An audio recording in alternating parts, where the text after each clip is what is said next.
సంక్రాంతికి వస్తున్నాం సినిమాతో senior hero victory Venkatesh block buster hit అందుకున్నారు. ఆ సినిమాతో వెంకీ తన కెరీర్లోనే బిగ్గెస్ట్ హిట్ ను తన ఖాతాలో వేసుకున్నారు. సంక్రాంతికి వస్తున్నాం సినిమాతో వచ్చిన సక్సెస్ ను జాగ్రత్తగా కాపాడుకోవాలని చూస్తున్న వెంకీ ఈ నేపథ్యంలో తర్వాత సినిమా విషయంలో ఎన్నో జాగ్రత్తలు తీసుకుంటున్నట్టు తెలుస్తోంది.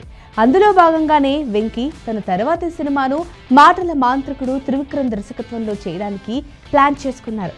ఇప్పటికే పూజా కార్యక్రమాలను ముగించుకున్న ఈ సినిమాపై మంచి అంచనాలే ఉన్నాయి. దానికి కారణాలు కూడా లేకపోలేదు. గతంలో వెంకీ త్రివిక్రమ్ కలయికలో నువ్వు నాకు నచ్చావు, మల్లీశ్వరి లాంటి సినిమాలు వచ్చాయి. సినిమాలు సూపర్ హిట్లుగా నిలిచాయి. ఈ సంగతి అందరికీ తెలిసిందే. అయితే త్రివిక్రమ్ ఆ సినిమాలకు వర్క్ చేసింది నిజమే, కానీ అది డైరెక్టర్గా కాదు, రైటర్గా మాత్రమే. త్రివిక్రమ్ డైరెక్టర్ అయ్యాక మాత్రం ఇప్పటి వరకు వెంకీతో కలిసి ఒక్క సినిమా కూడా చేసింది లేదు.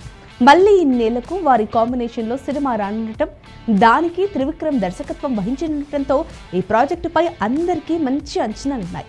వెంకీ కెరీర్లో 77వ సినిమాగా తెరకెక్కున్న ఈ మూవీ గురించి ప్రస్తుతం ఓ అప్డేట్ వినిపిస్తోంది.